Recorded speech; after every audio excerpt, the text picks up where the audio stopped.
Welcome to Fiberchats. My name is Irina. I'm the host here. My guest today is Emma DuBois, and I'll make you say the name of the company because my French is just non-existent. It's Emma de la Laine. So tell me a little bit like the meaning of that name and how did you decide to name it? So I actually named it when I was about 16, when I started needle felting and I started learning how to speak French. And my last name, which is Dubois, it means like bois is like wood. So I think it's something like of the wood of the forest. Mhm. Um, and de la laine is like of the wool. So it's kind of like a play on my last name because I'm not working with wood. Instead, I'm working with wool. So yeah. Actually, I've heard you walking with wood as well. So you're the girl of multi-talents. Tell Yes. me, tell me a little bit about like your childhood. You told me that your mom gifted you a felting kit at 12 and you were unstoppable since then. But like, tell me more about crafting life of yours. I remember that sometime like in the summer, I'd be like, okay, I gotta make Christmas presents for everybody. I'm gonna try out a different craft form for like each Christmas present. And so I'd like crochet someone a pillow or I'd make some like leather belts for somebody. Um, and it would just be like my entire focus for the summer and the fall would be like, okay, what can I figure out? What can I learn how to make for every single person in my family for Christmas? Can I Um, be adopted into your family? That sounds like a lovely family to be in. everybody, well, all of my immediate family anyway are artists, and everybody, like my aunt was an architect. A lot of my family has done artistic kind of things. Yeah.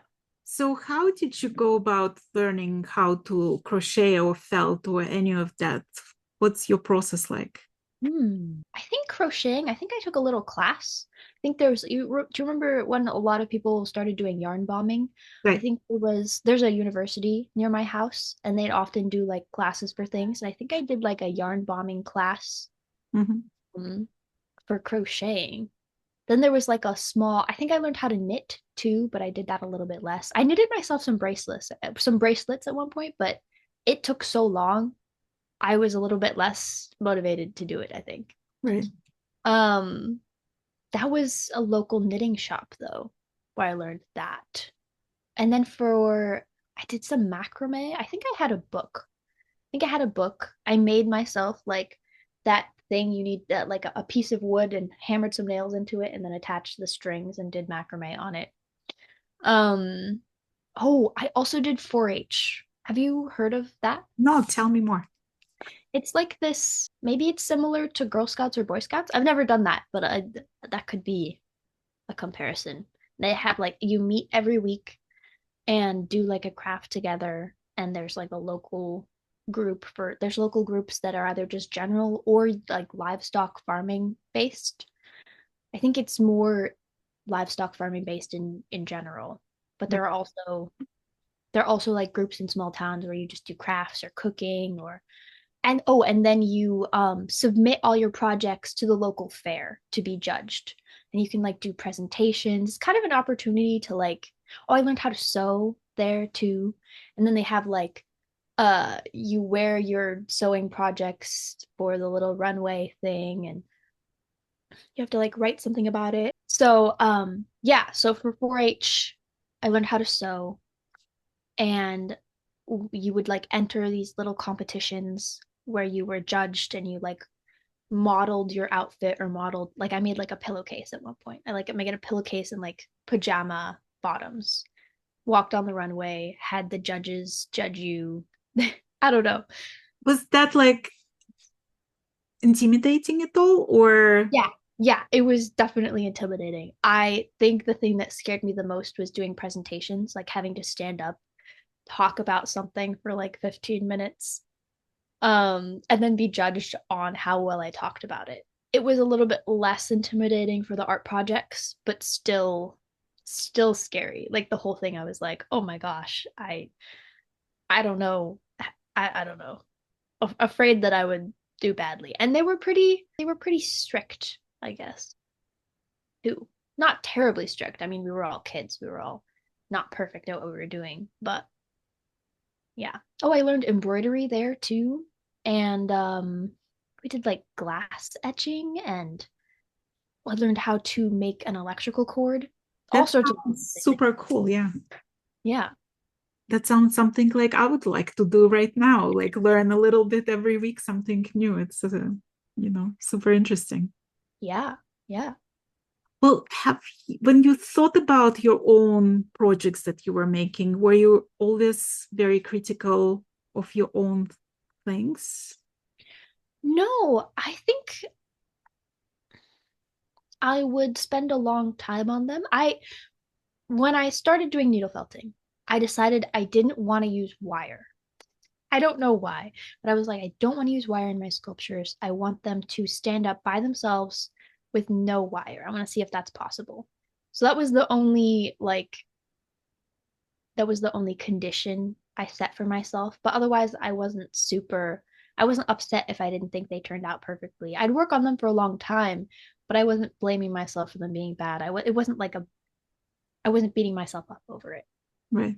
Well, when you think about felting, my biggest issue, like if you will, is when to stop, right? Because like Yeah. you can go at it for days and weeks. So how do you decide when something is done? Oh, interesting question. Well, if it's a commission for somebody, then I'll work it to the point that I think that it looks how they'd like it. I'll send them a picture. I'll say, "What do you think of this?" If they like it, then it's done. If they ask for other small changes, then I do those. Send them another picture. But it's very based on like what they think is done. Um, I'll think about I don't overthink it being absolutely perfect in every single way. I don't think it would work for me to do commissions if I thought like that because I'd spend too much time on them and I couldn't make any money, I guess. Well, at what point did you decide to start doing commissions? I almost started doing them right away. Uh, After I started needle felting, one of the other local community members who does like spinning had an extra bag of wool that she just gave me. And I made a whole bunch of little sculptures and sold them for Christmas at our local farmers market. Like I made a whole bunch of birds that were like this big. Um, and so as like a 12-year-old or 13-year-old, I was like, oh, that's so great. I can go to the farmers market and sell little birds and make a bunch of money, and that's such a fun time. And from that, other people asked me to make little sculptures of their dogs, their cats. Were your parents supportive of the fact that you're like in business for that? Yeah, yeah, it wasn't super huge either. So it'd be like, I don't know, I'd make a little animal for somebody once every 2 months, maybe. So I don't think they even saw it as something to be concerned about. Like, I think they were very supportive. They were very happy about it. It wasn't at all like I was really starting my own business as a 12-year-old. Like, you know what I mean? Right. So at what point did it become really a business? Not until after I was in college. So tell me a little bit about your college because you chose very interesting college to go to. Yeah, yeah. So when I was about 16 and I started learning how to speak French, I decided I wanted to go to Montreal, learn how to speak French even better. And I chose this school partially because it was a bilingual school and a bilingual program. So there were people in my class who didn't speak English, and there were people in my class who didn't speak French, which was definitely a bit of a challenge for our professors who had to repeat everything twice in the same class, like alternate sentences, basically. So it was, and then they'd like forget to They repeat were everything in both languages. Like that's so hard to know. Yeah. So the bilingual people definitely were the best off. But I also chose that school because they didn't have grades and it was totally theater centered. Mhm. Well, I didn't for my have, viewers, just because you told me, but like for the viewers, can you oh tell yeah, which then school I you will. went to? So it was called the National Theatre School of Canada. And I went to the set and costume design program. And I think the summer before that, I'd worked for a theater camp and helped them with their sets. I did like some set designing and painting for them. And I was like, I thought it was a really cool challenge to be given a small amount of time, a certain amount of materials, and being like, hey, what can you do with this to represent this play? And I wasn't sure at that point like what I wanted to do in school. I thought maybe I'd just do a general art degree, like studio art. But after I did that, I was like, oh, this is such a cool like direction to go in with a specific job in mind. Um, yeah. And then I chose that school partially because they didn't have grades. And I thought it would be cooler to have they like write evaluations Mhm. instead. I thought that would be I thought that would be better. And because it was bilingual. But honestly, I didn't think I was gonna get it. Like it's a very competitive program, and I was really shocked that I actually got it. My plan was to go to a different school and then reapply the next year if I didn't get it. But yeah, Well, when you got into that school, was your crafting background helpful at all? yes, definitely, definitely. I we had to make like scale maquettes Mhm. of the designs we were doing. We had to make like little tiny chairs out of often it was like little tiny pieces of cardboard that we'd like cut up, or I think I made some out of wire at some point. And we had to do a lot of painting and drawing, and we had like drawing classes and perspective classes, and yeah, we also had to learn how to make things like technical drawings so that somebody else could feasibly build it. We had to do sewing, we had to do kind of a little bit of everything. The fact that I did a little bit of everything, I think, was really helpful for that. So when you are surrounded by other people who are just as creative, or maybe some of them even more creative than you are, does that feel collaborative or competitive? In this environment, it felt very collaborative.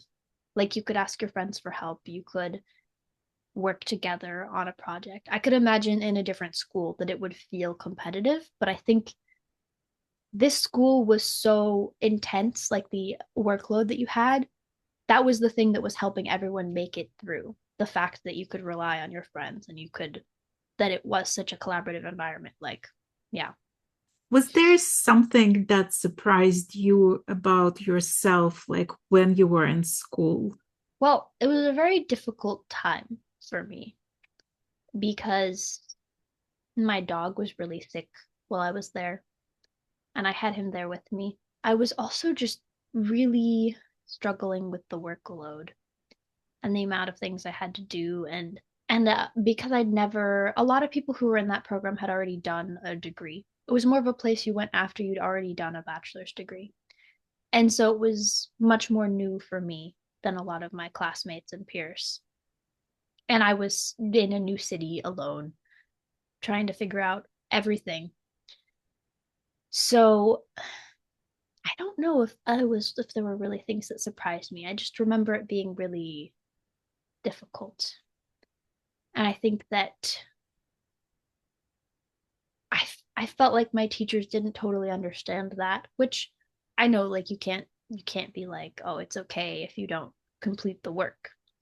But often I just needed a little bit more understanding, I think. Not just I didn't need them to be like, "Oh, it's okay, you don't have to do things," but just understanding of why I was struggling that day or whatever. Like the strange thing about Montreal sometimes is that it's very hard to get people to talk to you in French because they'll automatically switch to English if they see that you have an English speaking accent. And so the first year, I really wanted everyone to talk to me in French. And I just tried so hard to always respond in French to people and ask them to just talk to me in French and do some of the French speaking classes that I didn't even have to do. I was trying to do so much like extra things when I was already so tired. And I felt like my teachers didn't want me to do that. They didn't want me to, which I kind of understand. Like they didn't want me to overexhaust myself, but it felt like they weren't even supportive of me, like wanting to speak French all the time, which it is unusual. of course. It's yeah, it's tough. People often just go the easy way, and so it might be they think they're making your life easier by speaking English to you and without understanding what you're trying to achieve there and what's your goal. Yeah. Yeah, exactly, exactly. And it's very automatic to want to make things easier and not to like force people to uh be more stressed out in the conversation. When you were at school and you were working on all these projects, I imagine you didn't have much time for just doing something that you wanted to do creatively, like that brings you joy. Did you manage to sneak in some projects just for you? I don't think so. I don't think so. I think it kind of burned me out creatively, and it was about a year after I left the school before I started really just making things for myself again. So tell me a little bit about felting specifically, because when I look at your account on Instagram or on YouTube, your videos, it's it's fascinating because you are not like any other needle felting artist I've seen. You're not just doing like sculptures of animals, you're taking felting on like completely different level. Like I've never knew that you can do invisible mending with felting as a technique. Like I always think it's sewing and or embroidery on needs that would cover those moth holes, but you use felting for that. Or you take a jean jacket and you put a dragon on the back of it, with felting. And watching you, it almost makes me feel like I can do it and it's easy. And it's just like if it doesn't go the right way, you just pull the wool out and you restart. But then, like, it's not that easy. Like, I know that. Tell me, like, your journey with felting. How did you discover all the possibilities that you can do with felting?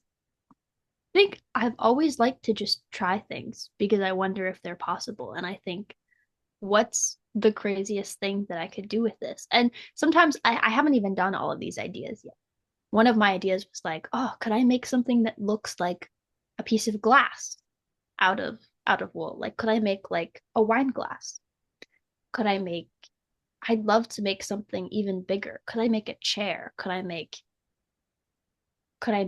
a life-size horse? Those are just kind of like the ideas that I think about that I'm like, oh, could I make that? And but since I don't have the amount of materials or time to make all of those things, then I end up doing something adjacent but smaller. The first time I did a visible mending thing was I think in 2022. I was at a fiber arts show in New Mexico, and someone came up to me and showed me a sweater, like a really expensive sweater that her sister had bought her, and her dog had chewed a hole in it because there had been like a piece of popcorn in the pocket. And she was like, "Can you fix this so it doesn't look like it's been fixed?" Um, so that my sister never knows that my dog chewed a hole in the pocket. Right. And I was like, "Yeah, yeah, I think I can do that." Um, and so we walked around the fiber art show and looked for someone who was selling roving that was the same color as her sweater and found it. And then I managed to do it. I managed to needle felt. It was pretty tightly knit, so you couldn't totally tell that it was needle felted instead of knit, and the hole was pretty small. Um, so if you weren't looking at it, you wouldn't know. Right. Did that give you an idea to do something like bigger and different patches that it wasn't that invisible?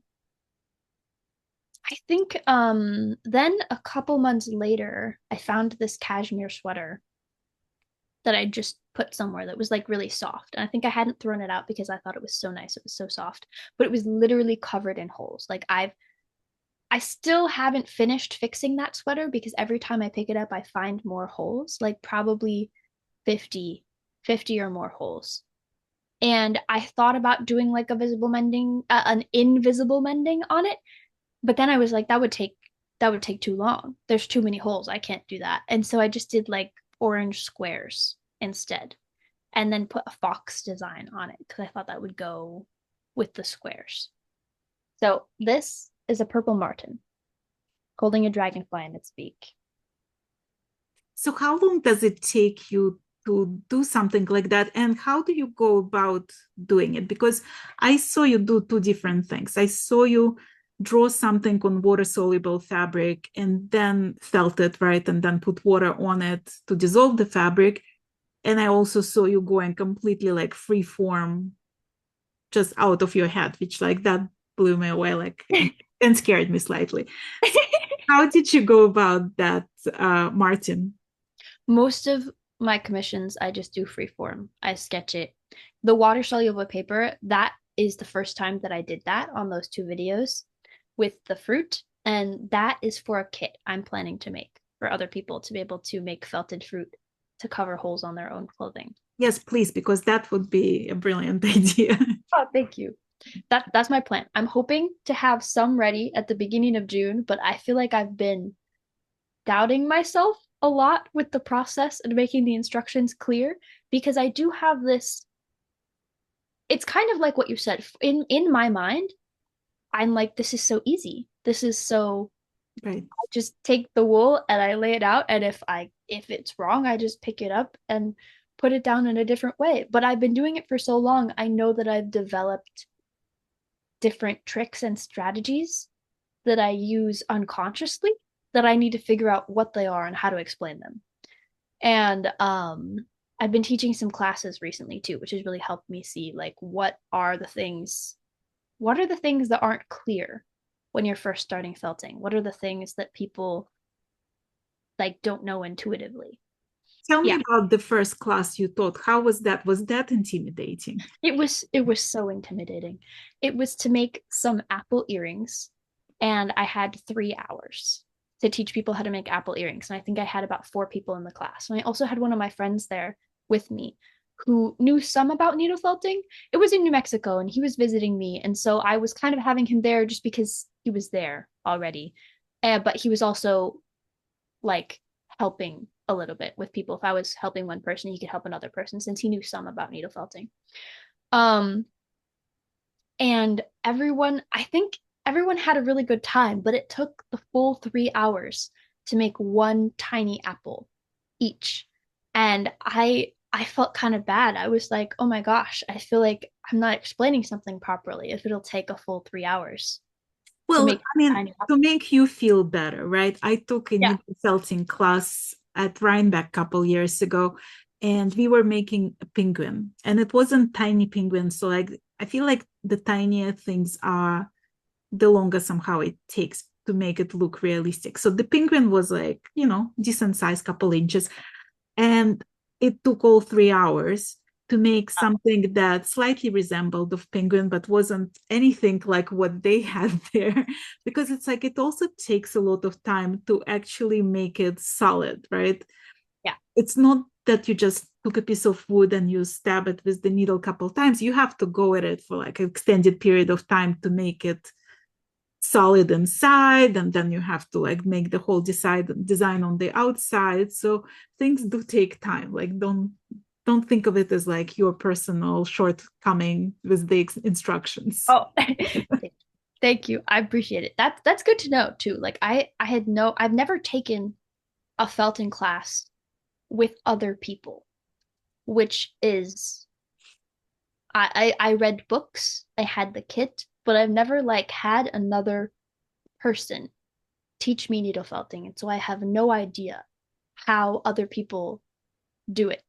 So I Right. feel like I'm just making things up.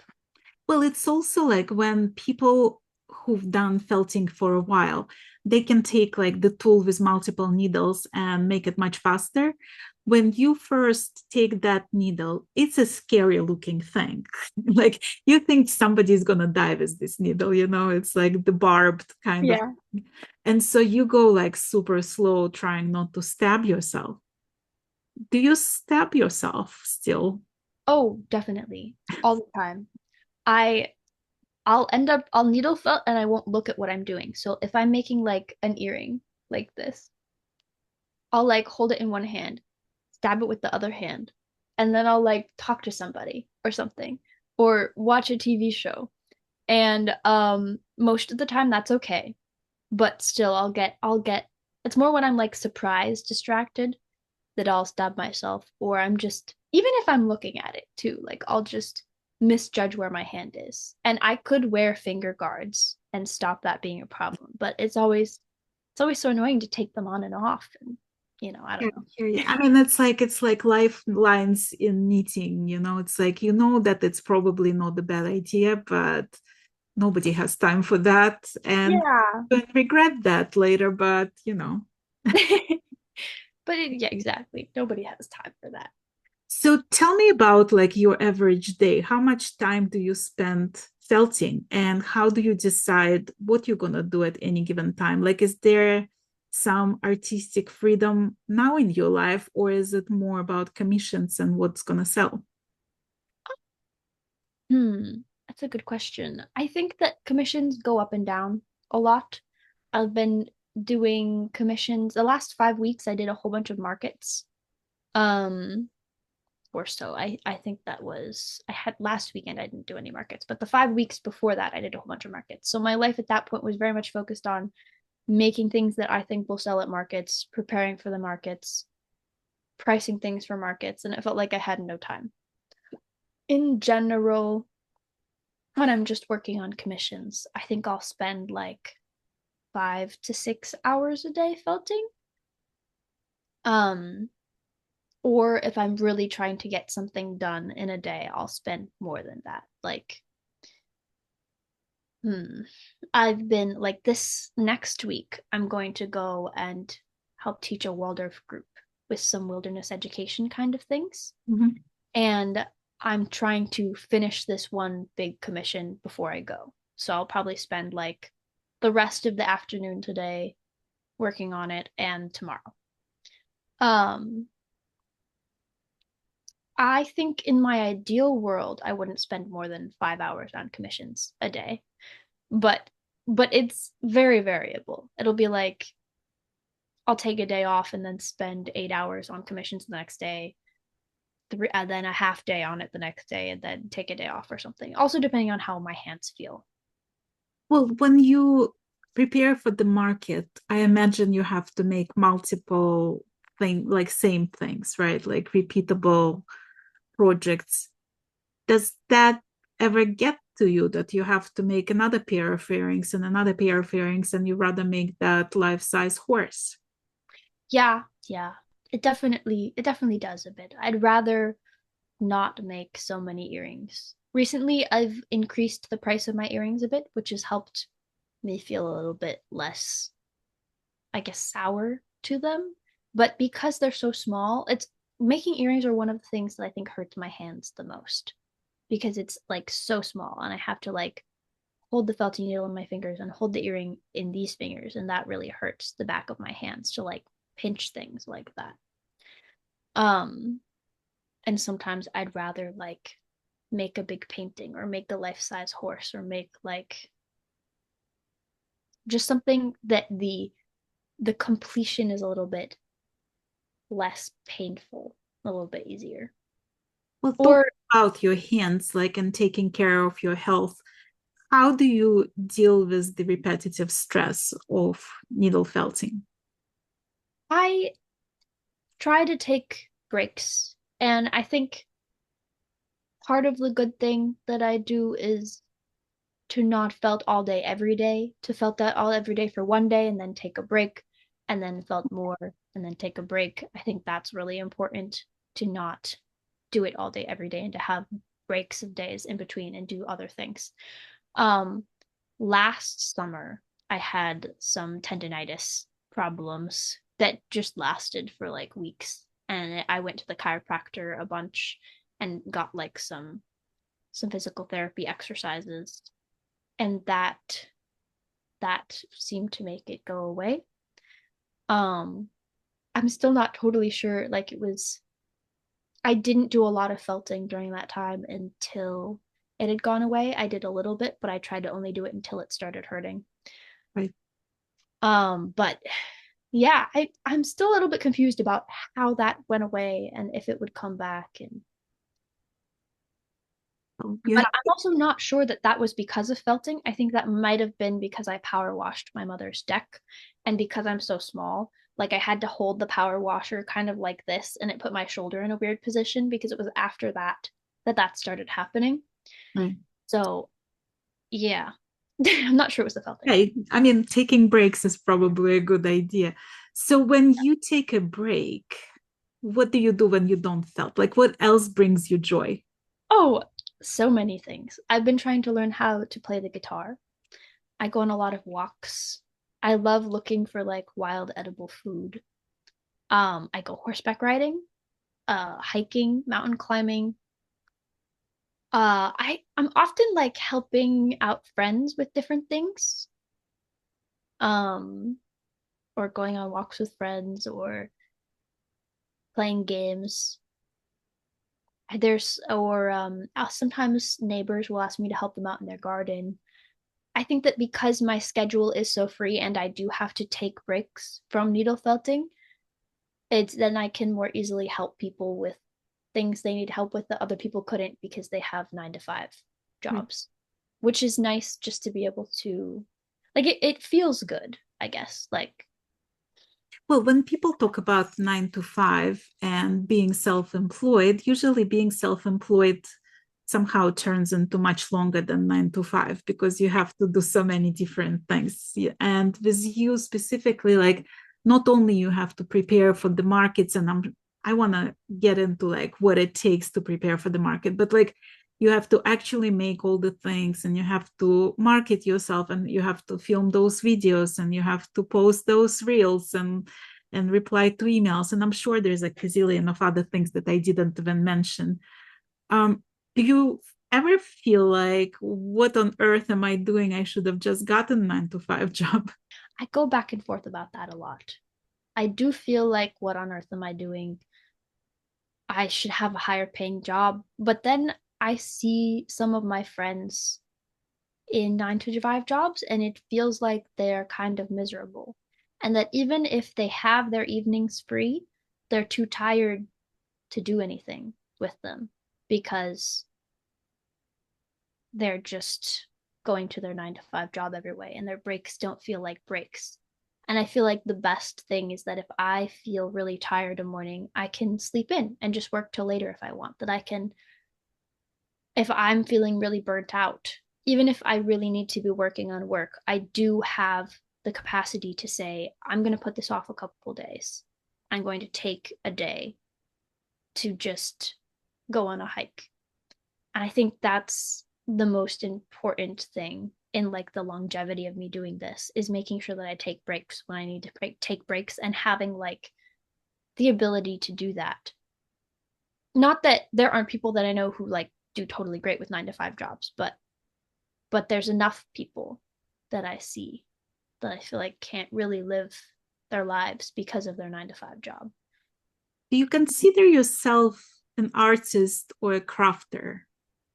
I think I consider myself an artist, but I also it's interesting seeing I didn't really think about the difference for a long time.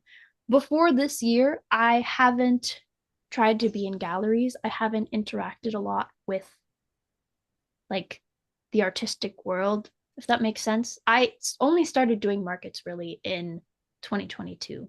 As I say, only really this year trying to get into galleries and stuff. And so I haven't been a really part of the discourse with crafter versus artisan versus artist. And I personally don't really make a difference in my head.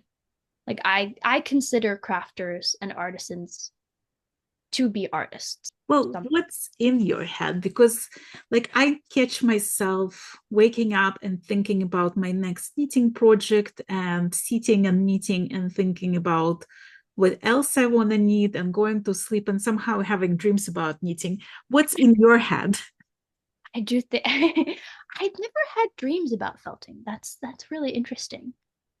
But I do think about all of the projects I want to make, and I think sometimes I'm like, oh, I don't have enough time today to work on all of the commissions I have to finish and my own projects, and or sometimes I think I should just not work on this commission today and work on my own project instead.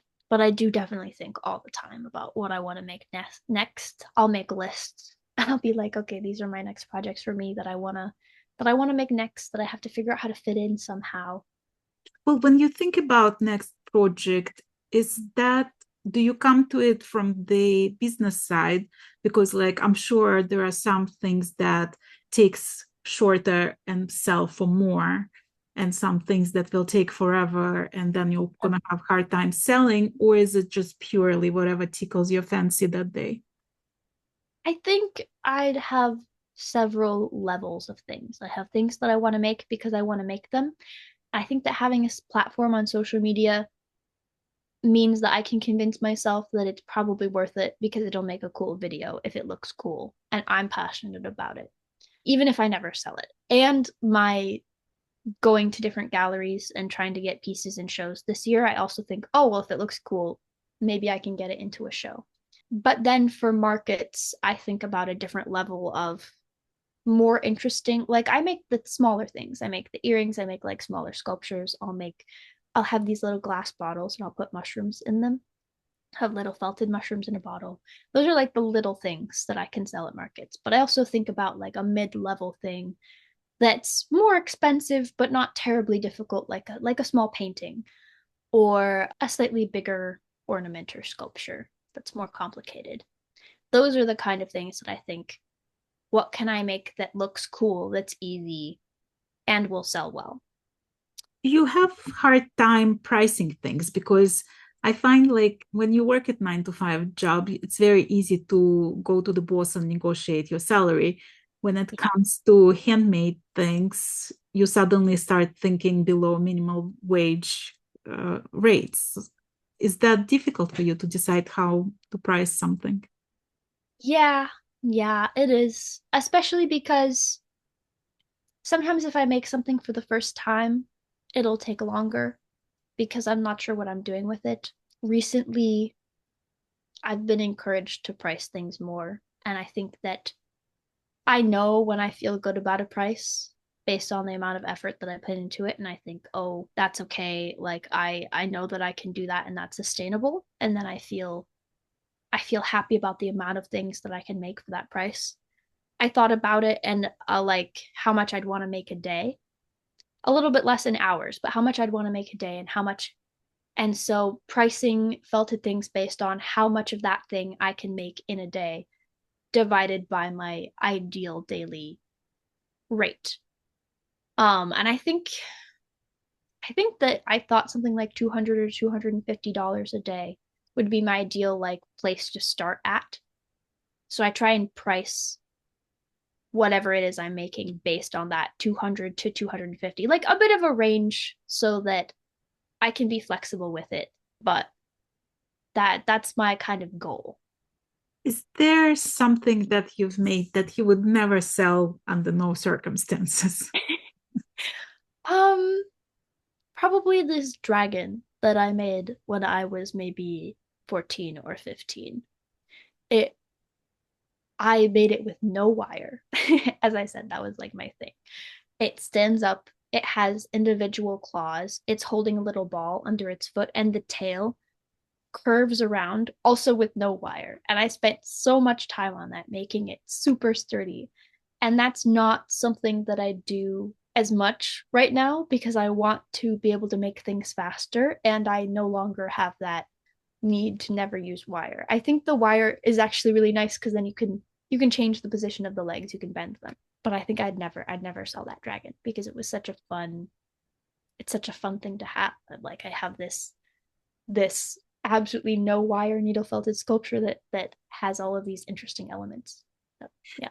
When I go to shows or to fairs, there are different displays. So some of them it's just gonna be a table, hopefully covered with some tablecloth and some stuff just spread on the table.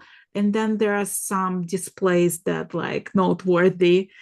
Uh, how did you evolve with the markets? How did you decide like how to display things? And is there something that you would give tips for people who just starting participating in the shows? I honestly think that's the thing that I'm worst at. I Because it's always really random. I have like a set of stairs. I made this I made this wool tree that I have on top of a piece of wood that I can display my mountain lion head on. And I feel like I'm still trying to figure out what's effective and what displays things well. The coolest thing that I found recently that I have is this like antique suitcase that has like a blue lining, and I display all of my earrings in it. And my friend recently made me like a little wood insert to display even more earrings to stand up in it. I think that I think that is the thing that I'm definitely going to keep in my display. But I've been thinking about totally redoing my display before my next market, which probably won't be until like July because I definitely need a break at the moment. I think that my display isn't very cohesive, and that having a display with like cohesive colors and levels is important. And having something visual, something that people see from a distance and say, I want to go look at that, Right. is important. And I'm not sure if I've gotten there yet, but that would be my untried tip for people is you want people to see your booth and say, I want to go look at that. No matter they probably don't even know what you're selling right away. Like, but they'll find out when they get there. And maybe they'll want it. But I think I'm not attracting enough people that way to my booth at shows. Like people will walk by. If people are close enough and they see it, then they seem to be really interested and engaged and want to look at things. But there's yeah, Do not you, everybody. so remember like how you told me that you felt misunderstood with your teachers, that they weren't really getting you. Do you feel sometimes still as misunderstood artist, like when you're trying to show people what you're doing? Think so. I've never felt that same way elsewhere, I think. Partially because I think I learned how to take care of myself better and explain more what was going on. Like, I don't think I really knew how to explain to my teachers why everything was so difficult. Right. Um, and I took on too much and didn't know how to say no. But no, I don't think I've felt that way in any other setting.